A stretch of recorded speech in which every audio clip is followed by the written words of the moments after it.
जय श्री कृष्णा, जय श्री राम, जय गौ माता, जय राधे श्याम। और आप सब कैसे हैं? आप देख रहे हैं तुलसी तपोवन यूट्यूब चैनल। और इसमें जो आपने व्रत किया है हर प्रबोधनी एकादशी का, तो उसके पारण के टाइमिंग्स क्या हैं ये आप सुन लीजिए। सबसे पहले तो मैं आपको कह दूं, सेविते एकादशी नाम भुक्ति मुक्ति प्रदायिनी।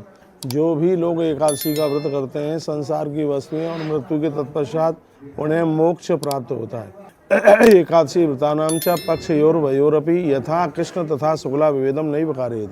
चाहे शुक्ल पक्ष की एकादशी हो चाहे कृष्ण पक्ष की एकादशी हो, दोनों एकादशियों का फल अपने आप में बिल्कुल समान है। धेनु श्वेता यथा कृष्ण अवय सदृशमया, जैसे काले रंग की गाय और श्वेत रंग की गाय दोनों का दूध एक ही तरह का है, उसी प्रकार से दोनों एकादशियों का फल भी एक बराबर है। एकादशी व्रतानाम यो महात्म्यम सुनते नर सरपाप निर्मुक्तो विष्णु लोके मह्यते। जो एकादशी का व्रत करते हैं उसकी महिमा सुनते हैं, अपने संपूर्ण पापों को जलाते हुए अंत में विष्णु भवनम गच्छति, भगवान नारायण के घर के लिए प्रस्थान करते हैं। इसमें कोई किसी प्रकार का संशय नहीं है। हम बात कर रहे हैं पारण की। तो जिन्होंने 2 तारीख को एकादशी का व्रत किया है, उनके लिए 3 तारीख को पारण का समय। पारण के टाइमिंग्स सुबह 3:42 से लेके 5:06 तक का टाइम है। पारण का समय सुबह 3:42 से लेकर के और 5:06 तक का समय है। इसी टाइम में आप पारण कर लीजिए। इसलिए कर लीजिए क्योंकि इसके बाद में फिर त्रयोदशी लग जाएगी, और पारण हमेशा द्वादशी में किया जाए तो वो बहुत ज़्यादा विशेष होता है। वैसे तो लोग ये भी कहते हैं कि सूर्य निकलने के बाद में पारण कर लें, लेकिन मैं ये कहना चाहूँगा कि त्रयोदशी लगने से पहले पारण किया जाता है, तो उस पारण की महिमा अपने आप में बहुत ही ज़्यादा है। प्रबोधन्यास महात्म्यम बद विस्तृतो मम। प्रबोधनी हरि प्रबोधनी एकादशी का जो आपने व्रत किया है, विस्तार पूर्वक चाहे जितने वर्षों तक उसका वर्णन करते रहें तो भी उसकी महिमा को पूरा नहीं गाया जा सकता। आप बड़े भाग्यशाली हैं कि आपने दूसरे दिन यानी जो द्वादश भेदी 11 है और यह ऐसा आपने व्रत किया है। इसकी महिमा तो अपने आप में बड़ी अद्भुत है। यहाँ तक कहा गया कि विधिहीनम तो या कुर्या सुकृतम मेरुमाकृतम। यदि किसी ने बिना विधि विधान के साथ भी इस एकादशी का व्रत कर लिया है तो भी उसको पुण्य की प्राप्ति होती है। तो इस वीडियो में हमने आपको पारण के टाइमिंग्स बताए हैं। 3 तारीख को सुबह ब्रह्म मुहूर्त में 3:42 से लेकर 5:06 तक पारण का टाइम है। यह पारायण आप तुलसी से कीजिए, आंवले से कीजिएगा। और यदि आप व्रत नहीं करते हैं प्रदोष का, तो फिर यह आप तंदुल यानी चावल के द्वारा भी आप यह कर सकते हैं। एकादशी के पारण में अक्षत दान का बहुत बड़ा महत्व है, उसकी बहुत बड़ी महिमा है। आप अपने नज़दीक है जहाँ भी कोई मंदिर वगैरह हैं, ब्राह्मण के घर वगैरह हैं, वहाँ पर भी आप चावल का दान वहाँ पर आप दे सकते हैं। हर वैष्णव जनों को मैं कहना चाहूँगा कि उनके लिए यह 11 का व्रत किसी वरदान से कम नहीं है। जब आप पारण करते हैं तो 3 बार आप आचमन कीजिए। ओम केशवाय नमः, ओम नमो भगवते वासुदेवाय, ओम माधवाय नमः, ओम नमो भगवते वासुदेवाय, ओम नारायणाय नमः, ओम नमो भगवते वासुदेवाय। ऐसा बोल करके आचमन करके तो फिर आप अपने हाथों में जल लगा लीजिएगा।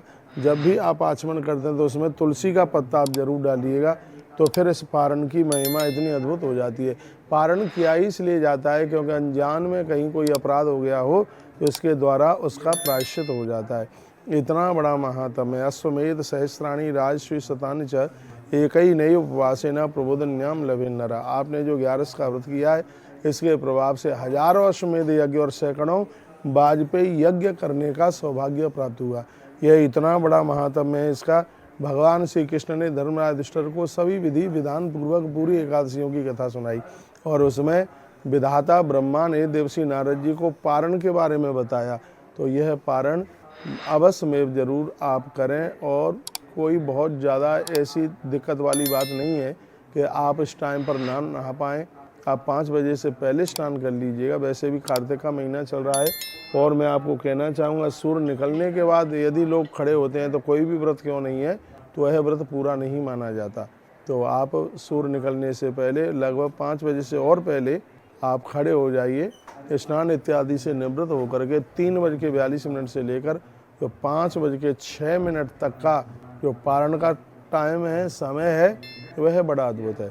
लोग तो खैर वीडियो ये भी डालेंगे और कहेंगे कि सूर्य निकलने के बाद में इतने बजे आप पारण कर लेना। लेकिन शास्त्रोक्त विधि के अनुसार तो मैं आपको कहना चाहूँगा कि त्रयोदशी लगने से पहले ही एकादशी का पारण हो जाना चाहिए। तो यह है त्रयोदशी 5:06 के बाद लगभग 5:07 या 8 मिनट पर ये लगेगी। तो आप 5:06 तक अपना व्रत खोल लीजिए, पारण कर लीजिएगा, जिससे आपको इस व्रत का संपूर्ण फल प्राप्त हो। मेरे सामने ग्रंथ रखा हुआ है, विमुक्ता नार के दुखा यान्ति विष्णु परम पदम कृत्वा तो पातक अघोरम ब्रह्म हत्यादि किन्नरा।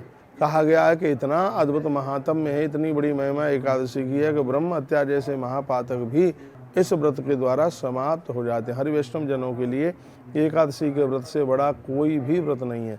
बहुत बहुत धन्यवाद। वीडियो आपने पूरा सुना, आगे भी इस वीडियो को भेजिए जिससे लोग लाभान्वित हो सकें। आपने सही सुना है, 3 नवंबर सुबह 3:42 से 5:06 तक हर प्रबोधनी एकादशी का पारण का टाइम है और इसी में आप जरूर करेंगे। धन्यवाद। हर हर महादेव, घर घर महादेव।